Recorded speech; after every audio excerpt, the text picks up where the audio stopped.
बुधवारी जेव्हा विक्रम लँडर संध्याकाळी चंद्राच्या पृष्ठभागावर सॉफ्ट लँडिंगचा प्रयत्न करेल तेव्हा देशासाठी, इस्रोच्या शास्त्रज्ञांसाठी आणि अर्थात भारतीयांसाठी सर्वात उत्सुकतेचा, भयानक आणि तितकीच घालमेल वाढवणारी ती शेवटची 20 मिनिटं असतील. भारताचे चंद्रयान-3 चंद्राच्या दक्षिण ध्रुवावर रोवरसह विक्रम लँडरला सॉफ्ट लँड करण्याचा प्रयत्न करून इतिहास रचण्यासाठी आता सज्ज आहे. सॉफ्ट लँडिंगच्या प्रवासाच्या शेवटच्या 20 मिनिटांचं नखशिखांत वर्णन म्हणजेच शेवटची 20 मिनिटं दहशतीची, काळीच पिळवटून टाकणारी असतील आणि हे वर्णन केलं जाईल की जसं काही एखाद्या अटीतटीच्या क्रिकेट सामन्याची शेवटची ओव्हर. भव्य लिफ्ट ओव्हरनंतर इस्रोच्या बाहुबली रॉकेट मार्क 3नं चंद्रयान-3 अवकाशात पाठवलं. 1 ऑगस्ट रोजी चंद्रयान-3 त्याच्या 3.84 लाख किलोमीटर प्रवासात चंद्राच्या दिशेनं झेपावलं. 5 ऑगस्ट रोजी चंद्रयान-3 उपग्रहानं हळुवारपणे चंद्राच्या कक्षेत प्रवेश केला आणि स्थिरावलं. चंद्राच्या कक्षेत चंद्रयान-3 बरेच दिवस स्थिर होतं. चंद्रयान-3 लँडर मॉड्यूल लवकरच चंद्राच्या दक्षिण ध्रुवाजवळ 70 अंशावर उतरेल. भारतीय वेळेनुसार इस्रो 23 ऑगस्टच्या संध्याकाळी 5 वाजल्यानंतर चंद्रयान-3 लँडर मॉड्यूल चंद्राच्या पृष्ठभागावर पाठवण्याची तयारी करेल. 14 जुलै रोजी श्रीहरिकोटा येथून उड्डाण केलेलं चंद्रयान-3 हे 40 दिवसांच्या प्रदीर्घ प्रवासानंतर चंद्राच्या पृष्ठभूमीवर उतरण्यासाठी आता सज्ज झालंय. पण त्याची उतरण्याची ही प्रक्रिया अतिशय नाजूक, किचकट आणि तितकीच घालमेल वाढवणारी आहे. दुसऱ्या शब्दात सांगायचं म्हणजे चंद्रयान-3चा 40 दिवसांचा हा प्रवास एक टर्निंग पॉईंट असेल, तर लँडिंग दरम्यानची शेवटची 20 मिनिटं हा सुद्धा आणखी एक टर्निंग पॉईंट आहे. इस्रोचे माजी अध्यक्ष के. सिवन यांच्या मते ही शेवटची 15 ते 20 मिनिटं धाकधुकीची असतील. चंद्रयान-3ला 20 मिनिटात सुरक्षित सॉफ्ट लँडिंग करावं लागेल.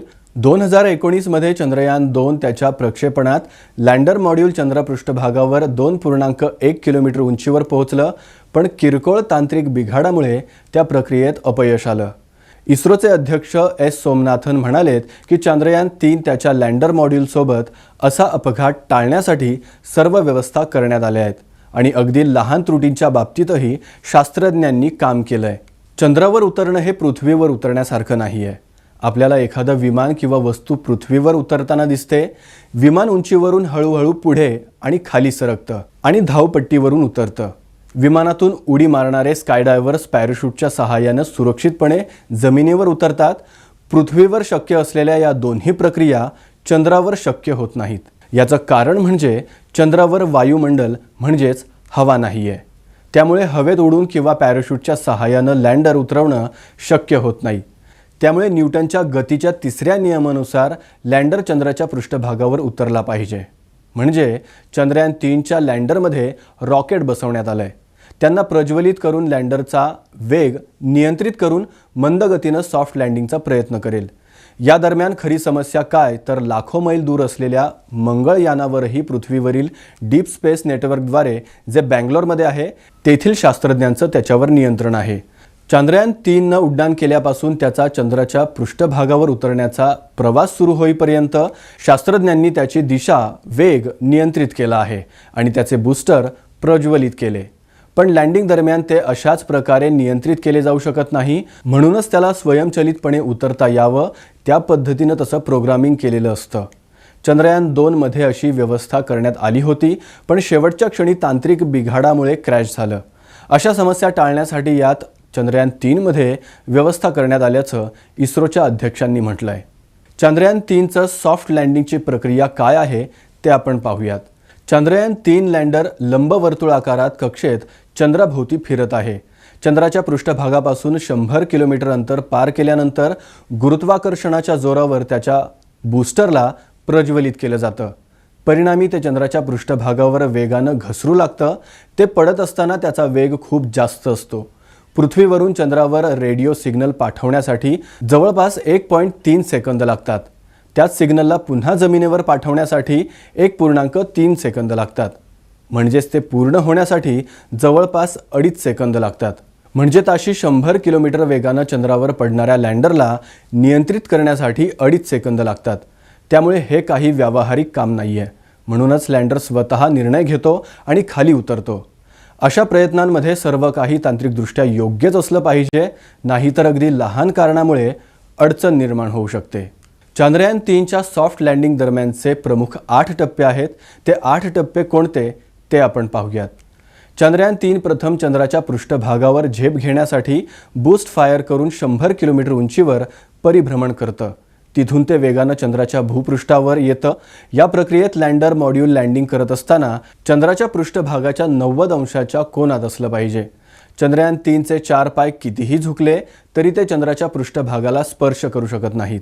यानंतर धोका आहे तो चांद्रयान 3 उलटे पडण्याचा. असं झालं तर रोवर त्यातून बाहेर पडू शकणार नाही.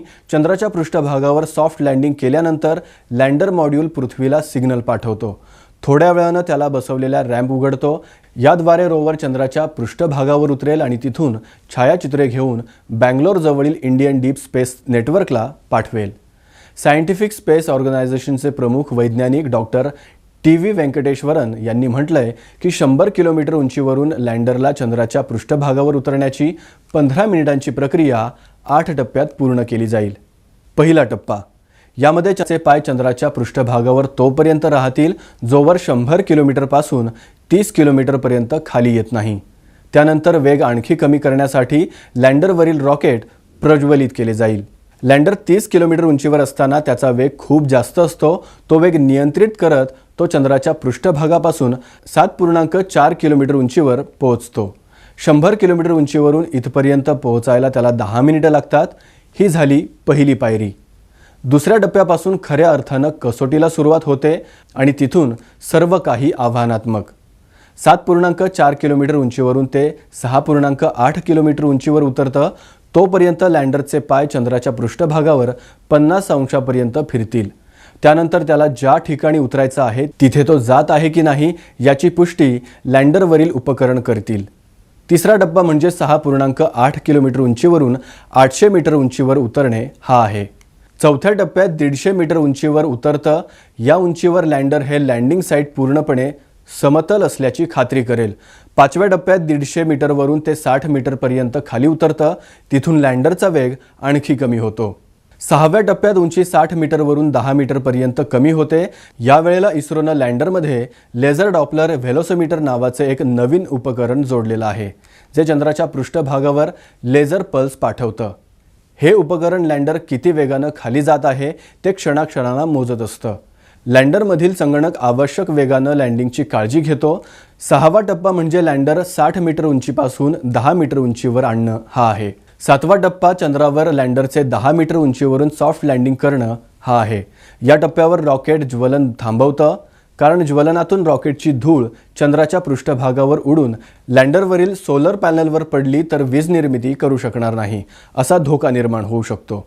8वा टप्पा आणि अत्यंत महत्त्वाचा टप्पा. 10 मीटर उंचीवरून खाली पडताना लँडर मॉड्यूलचा वेग 10 मीटर प्रति सेकंद असतो. म्हणजे शेवटचा टप्पा हा 1 सेकंदात पूर्ण होतो. जरी तांत्रिक त्रुट उद्भवली आणि लँडर 100 मीटर प्रति सेकंद वेगानं खाली पडला तरीही उपकरणाचे पाय अबाधित राहतील. त्यासाठी त्याला इतकं मजबूत बनवण्यात आलेलं आहे. लँडरला 800 मीटर उंचीवरून 10 मीटर उंची गाठण्यासाठी 4.5 मिनिटं लागतात. यानंतर लँडर सुरक्षितपणे उतरल्यानंतर रॅम्प उघडतो. रोवर बाहेर येतो आणि चंद्रावर उतरतो. तो लँडरची छायाचित्रे घेतो आणि पृथ्वीवर पाठवतो. हा 8वा टप्पा. इथून विक्रम लँडर आणि रोवर चंद्राच्या दक्षिण ध्रुवावर 14 दिवस संशोधन करणार आहे. चंद्रयान 3च्या सॉफ्ट लँडिंगच्या संदर्भातील 8 महत्त्वाचे टप्पे तुम्हाला कसे वाटले हे नक्की कळवा. बघत राहा गोवन वार्ता लाईव्ह.